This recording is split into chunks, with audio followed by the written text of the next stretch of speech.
could say and spell your name. Right now? Yeah. Okay. Haley Gilliland. Can you spell that? Yeah. HAILEYGILLELELAND. All right, and you can just look at me. Look at you. Okay. Yep. Let's see. Tell me about your maintenance issues leading up to the ceiling incident. Yeah. So I'm going to start with the dryer issue, which seems like a minor issue, but I believe it's all related. So a couple months ago, I had reached out about my dryer not working. So there was like water being left in it. It wasn't drying my clothes all the way. And maintenance came out a couple of times and told me to flip the breaker as a solution to it, which I didn't think was very safe, especially in a brand new building. So eventually I protested that, and they brought me a new dryer, and it worked pretty good, but it's still not like what you would expect a new dryer to work like. And so then I just kind of let it go at that point, and just dry my clothes like double. It was like, it's fine, it is what it is. And so about 4 weeks ago now, I don't have an exact time log, because when I went to pull my maintenance request history and the dates they were in the reports, everything has been deleted all time, as if I've never put a maintenance log in. And I have videos of people here doing work, so I know that there was maintenance recorded, and I have some emails. I don't get a confirmation when I call and put an emergency request in, but I do have some email history. And so a couple weeks ago, probably 4 weeks ago now, I was in my kitchen and I noticed a water spot on the ceiling. And so I called maintenance and I was like, hey, I poked it and just was like, this seems like there's some water up there. Could somebody come out and look at it? And they did come pretty quickly the first time that I reported it and looked at it. They said that it was I want to say the words they used is a dry leak, which didn't make sense to me. It kind of looked like maybe condensation from that air vent, so that might have been what I thought they were talking about. And they never came back. So on Monday, they said they weren't going to come Monday, but they would come Tuesday. So I worked from home on Tuesday. They never came. Worked from home on Wednesday. They never came. And so I just took it as it's not that big of an issue. They must have other stuff going on. And finally, about 2 weeks later, I had gone to London for the weekend with a friend of mine. And I got home and there was water dripping from the spot on the ceiling. And I had put a large bowl to start catching it, and then tried to call the emergency line, but it's just the automatic or automated AI person that's named Millie that you can kind of talk to. And so the next day I get a hold of them and I'm like, I think you should come and look at the ceiling again. I'm worried it's going to start caving in. And so they came and then they cut out a hole that was maybe 2 feet by 2 feet, kind of where the original spot was. And then the insulation was super wet. It was dripping.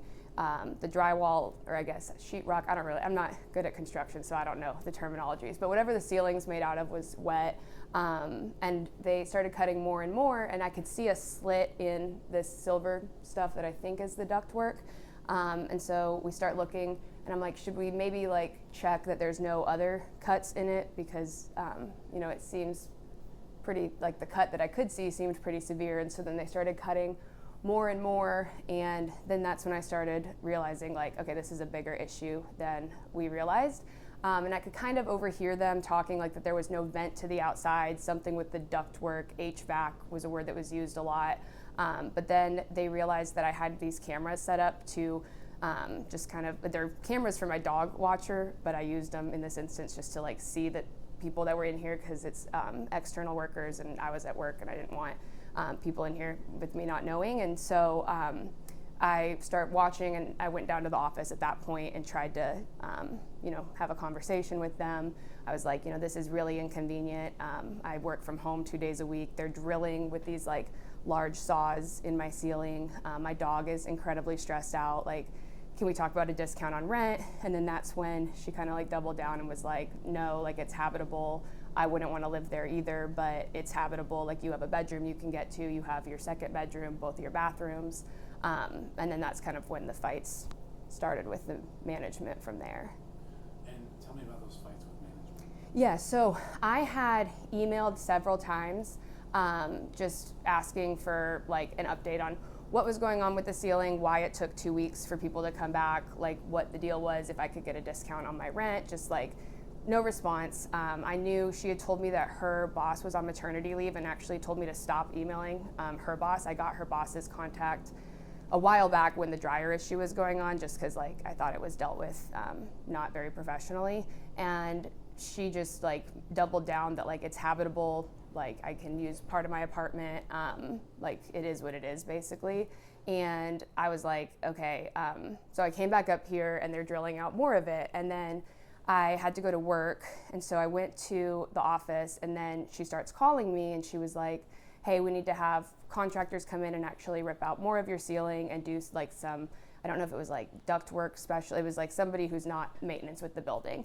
And so that's when I said, okay, but like we need to cover up my furniture, like we need to move my stuff. Like if, like I own my house in Alabama, and if I was gonna have people come in and do work, I would move like my, you know, KitchenAid and my Nespresso, like I would get it out of the way so it's not covered in dust. And she told me that like if I wanted to move my stuff, I could hire movers to come and move it, or I could, you know, like she just was not really willing to help me in any way, shape, or form. I told her that like my couch needed to be tarped up because there was dust everywhere. They kind of like halfway tarped it, and then at one point took my rug and covered my couch with my rug, which I thought was like kind of rude. And just, I was watching them do it, and like I kept calling her and was like, can you just please stop, like until I get back and can look at it. And then she told me that I was being selfish and that it was a building-wide emergency, and that I was gonna potentially have other leaks that happened in other units if I didn't let them come in, and that like my comfortability with like people that I didn't know being here was pretty much like null and void, which it's like if it's a building-wide emergency, absolutely people can come in, but you're telling me that it's like habitable and I can live here and it's not a big issue. And then, so I was just getting really conflicting information. So then I went down there and I was like, I really just need you to explain to me like what is going on. Because at this point, I probably had 20 to 25 feet of my ceiling ripped out. I was leaving the next morning to go out of the country with a friend of mine, and that trip was non-refundable. So I was like, I have to leave. And so I would really like to know like what's going on. I had been told there was a chance my whole unit would flood, like when they cut whatever they were gonna cut. And so then I'm thinking like, I'm gonna be in another country, my unit is like flooding, I don't know what's going on. So I was like, if that's a high possibility, you know, the unit 3 down from me is open. I watched them move out a couple days ago. Could we move my stuff into there, like even temporarily? And she's like, no, if your unit floods, you have renter's insurance. Like you can file a claim. It was just like really mean. Like she was kind of like, when I was down there in person talking to her, she was like kind of like laughing and like repeating what I was saying and like mocking me. And like, I just didn't understand. Like I've never paid my rent late. Like I've never even met her in person. Like I really just didn't understand why. And so then I got her to admit, and this is on like my personal video, that I reported it, they waited for 2 weeks, and now it's an emergency.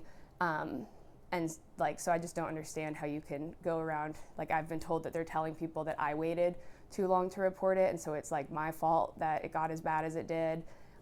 They also told one of my neighbors that it was a small bird's nest and not to believe everything that you see on the internet. So like those have caused further issues, because it's like, I don't feel like I did anything wrong. Like I reported it, I waited, I like trusted my building maintenance. And then I went down there and tried to have a conversation with her, and she told me, just be grateful we're there now. Like to tell somebody in like this situation to just be grateful, and like you could have meant it like just be grateful that they're taking the time to fix it, but just like to even say that in that situation was like, I like was in disbelief, honestly. So like I walked away. I've asked for copies of the phone calls where she's telling me to be thankful, because I know it's a recorded line, where she's like mocking me.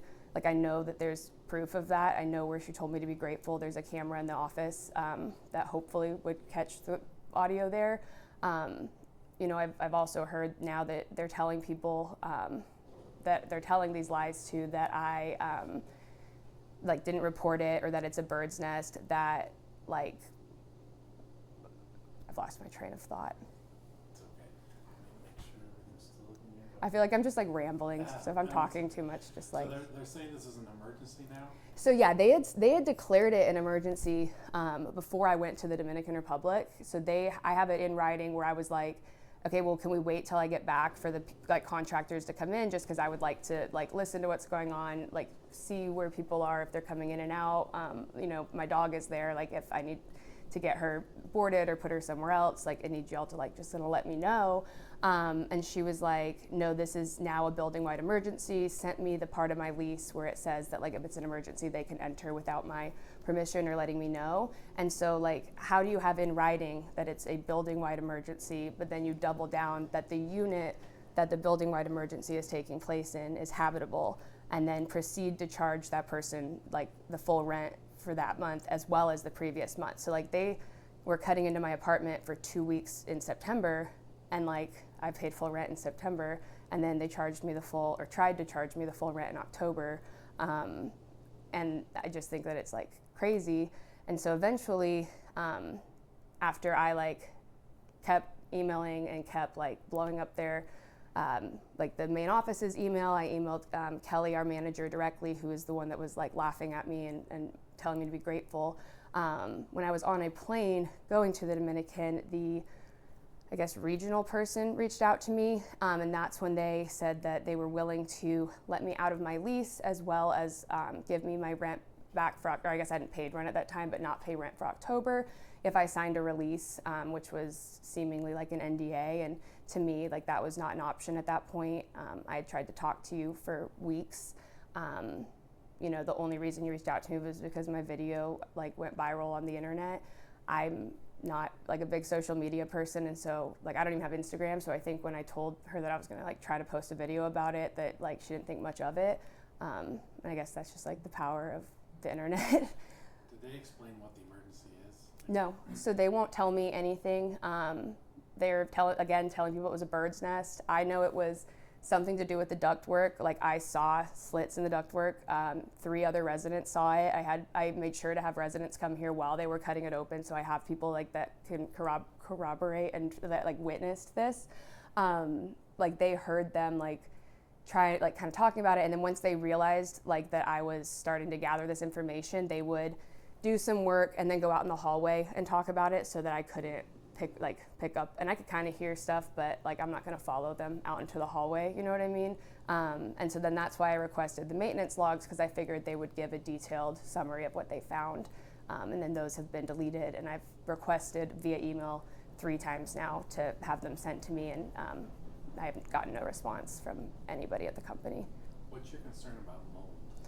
So my concern about mold is, honestly, I was not really concerned about mold until the video, until I started getting comments from people, and then I started putting kind of some stuff together. So before I went to London, I started like having this really bad cough, like terrible cough, and I was coughing up like specks of like kind of like darker colored, but that's kind of gross to describe. But I had been really, really sick when we were in London, and then got better kind of towards the end of the trip, and then we got home and I was like coughing again, and it was all like respiratory type stuff.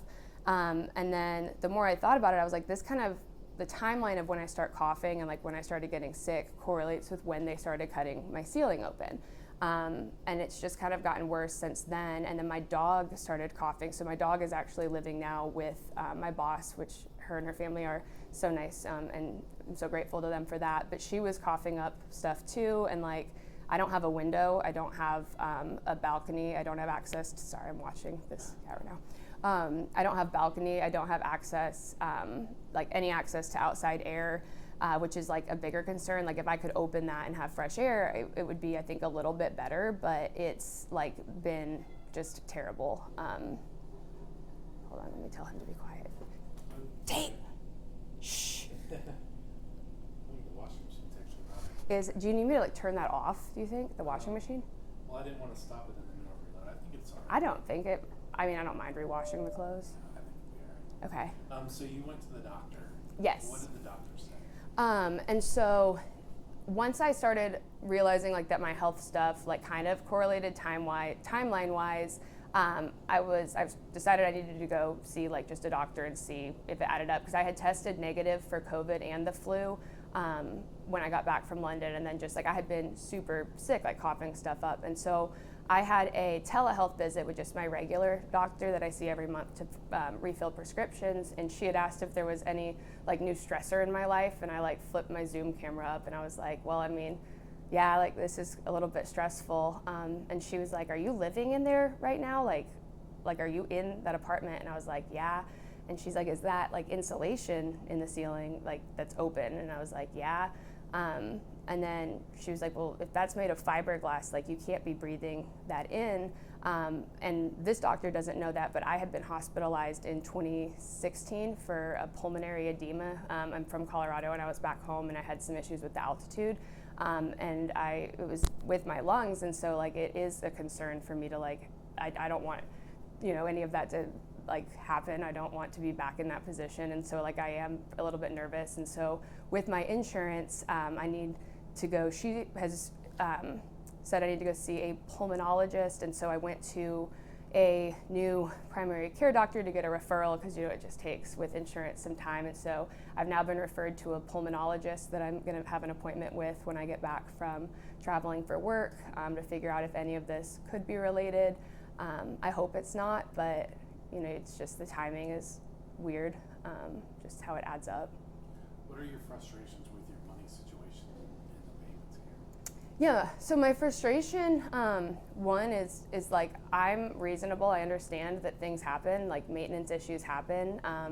The fact that I can't call and talk to anybody in the leasing office ever, it's a computer that you talk to. The fact that I had emails for 2 weeks that were going unanswered. The fact that I was down there trying to talk to you and have like a rational discussion and you were laughing at me and telling me to be grateful. On top of that, you charged me full rent for 2 months in an active construction zone and then tried to get me to sign an ND. It just seems very like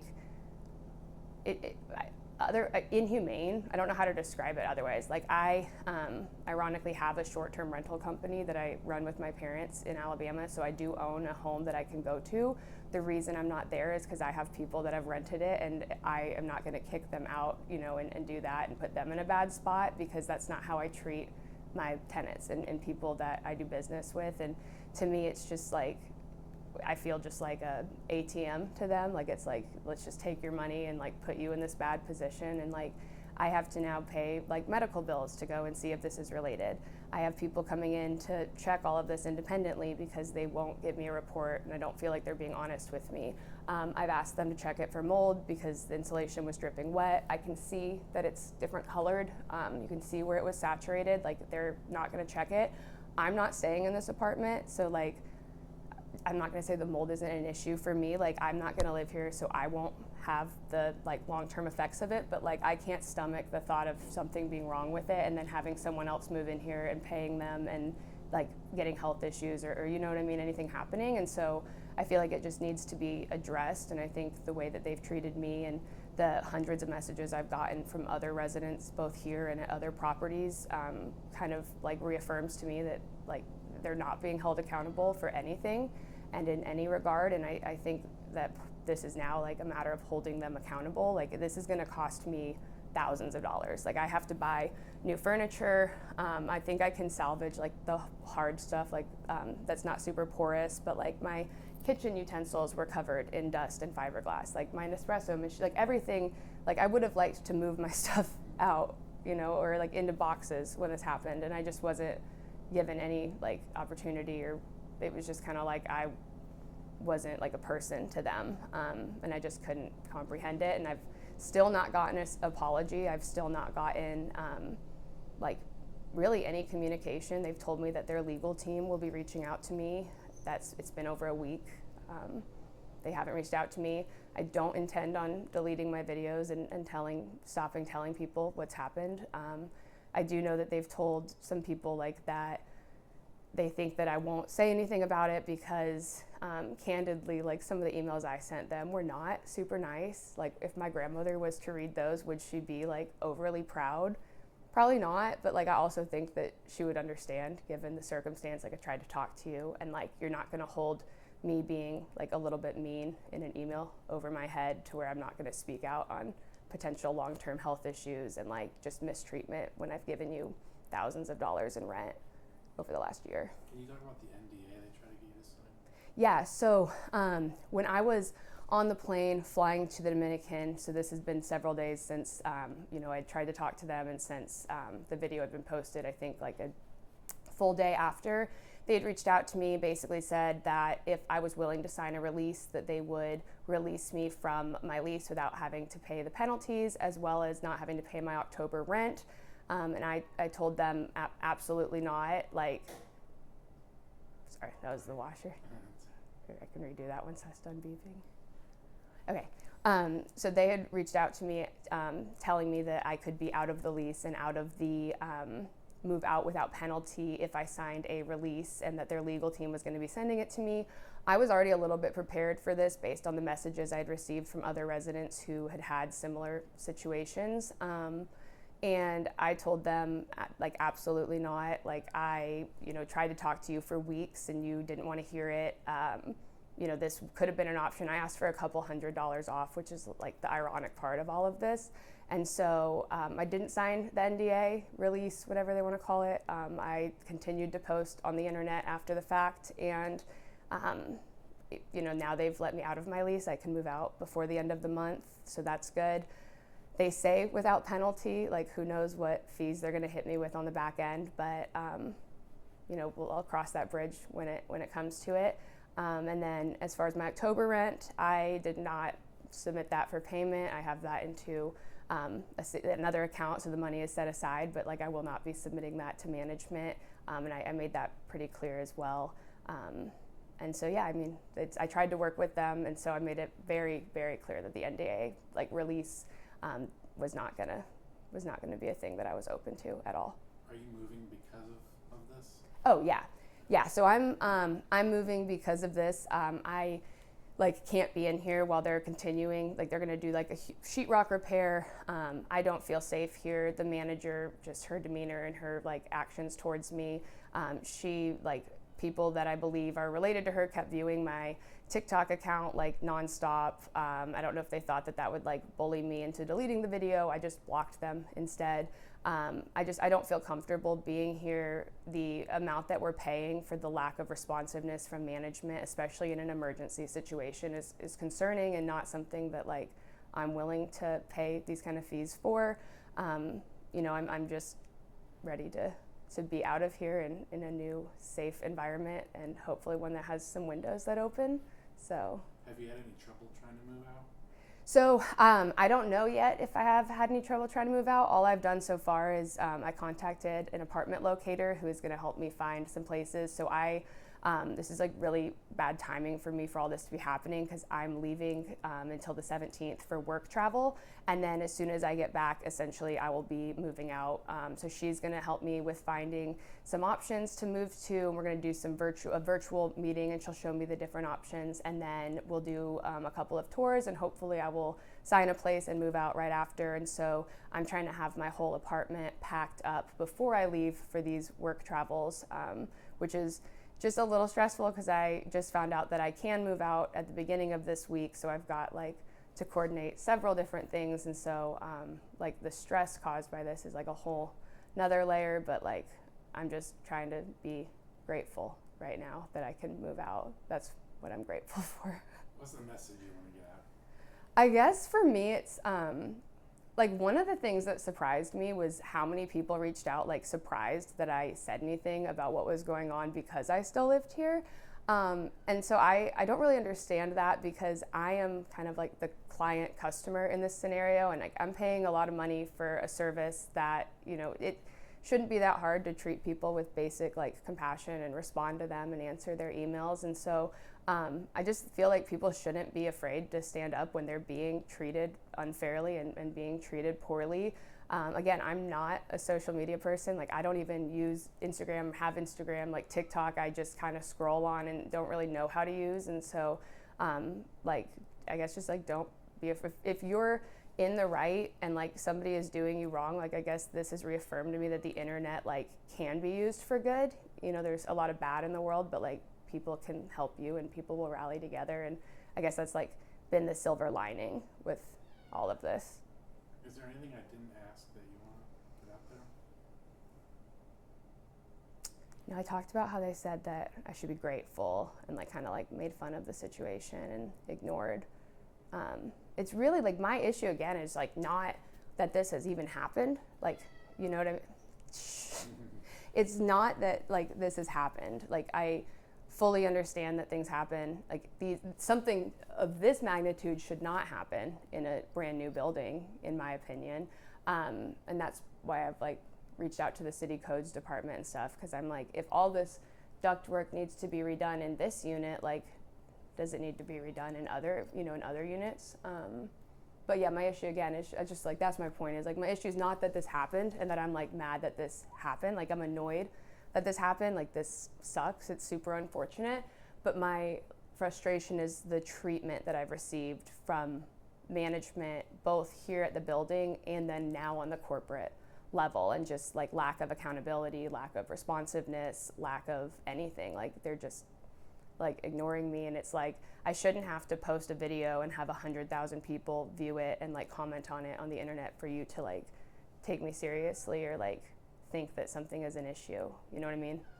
If it's an emergency, don't you think they would be here fixing it right now? So that's what I'm confused about, is that it was such an emergency, and so now they've fixed, I guess, the pipe or the ductwork or whatever it is. But now they've told me, so the reason that it's open, like they had offered to come and rush and close it, but maintained that it's safe if I wanted to keep it open through my lease. So the reason it's open is because they won't check it for mold, and I can see like discoloration. Again, I hope there's not mold, but like I'm going to get it checked for mold. I'm going to get it checked and have somebody like report what they think actually happened with it, because I don't trust and believe that I will get that information, especially given that my entire maintenance history is gone. So the actual situation's been fixed, they just haven't. I believe so. I believe that like the leak itself has been fixed, or leaks plural. Now the issue is just cosmetic, I think. But I think that there's an issue with them like thinking it's fine to let somebody in here breathing in fiberglass and insulation, and like they like, I mean, I kept this like that kitchen utensil. I've been washing everything, but like there was like dust and particles all over it, and so it's like, that's my point. It's like it's not safe to be in here with all that. Like when you don't have a window that opens. Yeah. Like it's crazy. That's all I got for questions.